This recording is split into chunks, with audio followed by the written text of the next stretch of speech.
Hello ಕನ್ನಡಿಗರೇ, welcome to home made cooking channel. ಇವತ್ತು ನಾನು ನಿಮಗೆ ಹೊಸ ರೆಸಿಪಿಯಿಂದ ನಿಮ್ಮ ಮುಂದೆ ಬಂದಿದ್ದೀನಿ. ಅದೇನೆಂದರೆ ಎಗ್ ದೋಸೆ.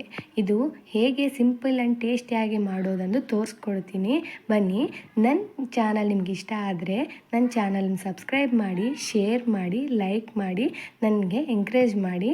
ಇವಾಗ ಇದಕ್ಕೆ ಬೇಕಾಗೋ ingredients: dosa batter, eggs, coriander, chilli, ಹಾಗೆ ಸ್ವಲ್ಪ ಚಿಲ್ಲಿ ಪೌಡರ್ ಆ್ಯಂಡ್ ಗೀ. ಮೊದಲೇ ನಾವು ಕೊರಿಯಂಡರನ್ನು ಕಟ್ ಮಾಡ್ಕೊಂಡು ಇಟ್ಕೊಂಡ್ಬಿಡೋಣ. ಆ್ಯಂಡ್ ಒಂದು ಚಿಲ್ಲಿಯನ್ನು ಕಟ್ ಮಾಡ್ಕೊಳೋಣ. ನಿಮಗೆ ಜಾಸ್ತಿ ಸ್ಪೈಸಿ ಬೇಕಂದರೆ ಇನ್ನೊಂದು ಚಿಲ್ಲಿ ಆ್ಯಡ್ ಮಾಡ್ಕೋಬೋದು.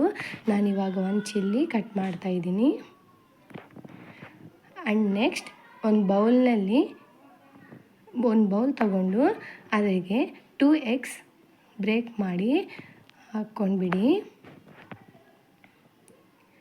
ಅದರಲ್ಲಿ ಮುಂಚಾಗಿ ಕಟ್ ಮಾಡ್ಕೊಂಡು ಇಟ್ಕೊಂಡಿರುವ ಚಿಲ್ಲೀಸ್, ಕೊರಿಯಂಡರ್,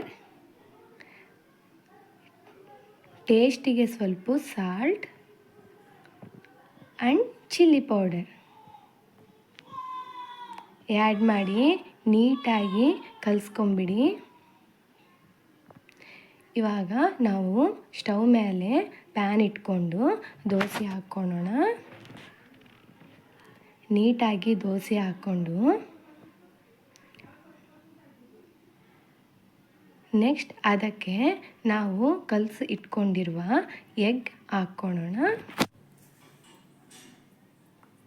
ನೀಟಾಗಿ ಎಗ್ ಹಾಕಿದ ಮೇಲೆ ಅದಕ್ಕೆ ನಿಮ್ಗೆ ಬೇಕಂದರೆ ಚಿಲ್ಲಿ ಪೌಡರ್ ಹಾಕ್ಕೋಬೋದು, ಇಲ್ಲಾಂದರೆ ಅದನ್ನು ಸ್ಕಿಪ್ ಮಾಡಿಬಿಡಿ.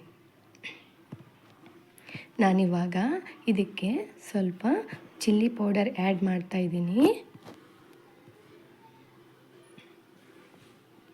ಆ್ಯಂಡ್ ಇದಕ್ಕೆ ಇನ್ನೊಂದು ಟಿಪ್ ಹೇಳ್ಕೊಡ್ತೀನಿ ನಿಮಗೆ. ದೋಸೆಗೆ ಯಾವಾಗಾದರೂ ಆಯಿಲ್ ಅವಾಯ್ಡ್ ಮಾಡಿ, ಅದರ ಬದಲು ಸ್ವಲ್ಪ ಗೀಯನ್ನು ಆ್ಯಡ್ ಮಾಡಿ. ಗೀ ಹಾಕಿದರೆ ನಿಮಗೆ ದೋಸೆ ಕ್ರಿಸ್ಪಿ ಆ್ಯಂಡ್ ಟೇಸ್ಟಿಯಾಗಿರುತ್ತೆ.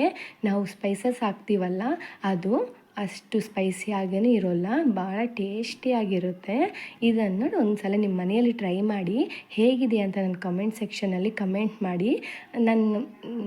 ನನ್ನ ಎಂಕರೇಜ್ ಮಾಡಿದರೆ ಇನ್ನೂ ಭಾಳ ರೆಸಿಪೀಸಿಂದ ನಿಮ್ಮ ಮುಂದೆ ಬರ್ತೀನಿ. ಆ್ಯಂಡ್ ಇದನ್ನು ಸ್ಲೋ ಆಗಿ ಫ್ಲಿಪ್ ಮಾಡಿ, ಇಲ್ಲಾಂದರೆ ಅದು ಬ್ರೇಕ್ ಆಗೋ ಚಾನ್ಸಸ್ ಇರುತ್ತೆ. ಇದು ಫ್ಲಿಪ್ ಮಾಡಿದ ಮೇಲೆ ನೀಟಾಗಿ ಸರ್ವ್ ಮಾಡ್ಕೊಂಬಿಡಿ. ಅಷ್ಟೇ, ಎಮ್ಮಿ ಎಗ್ ದೋಸೆ ರೆಡಿ. ಇದು ನಿಮ್ಗೆ ಇಷ್ಟವಾದ ಯಾವುದಾದ್ರೂ ಚಟ್ನಿಯಿಂದ ಸರ್ವ್ ಮಾಡ್ಕೊಂಬಿಡಿ. ನಾನಿವಾಗ ಇದಕ್ಕೆ ಕೊಕೊನಟ್ ಚಟ್ನಿ ಆ್ಯಡ್ ಮಾಡ್ತಾಯಿದ್ದೀನಿ. ನಿಮ್ಗೆ ಬೇಕಾದರೂ ಯಾವ ಚಟ್ನಿ ಅದು ಟೇಸ್ಟ್ ಮಾಡ್ಬೋದು. ಅಷ್ಟೇ ಫ್ರೆಂಡ್ಸ್.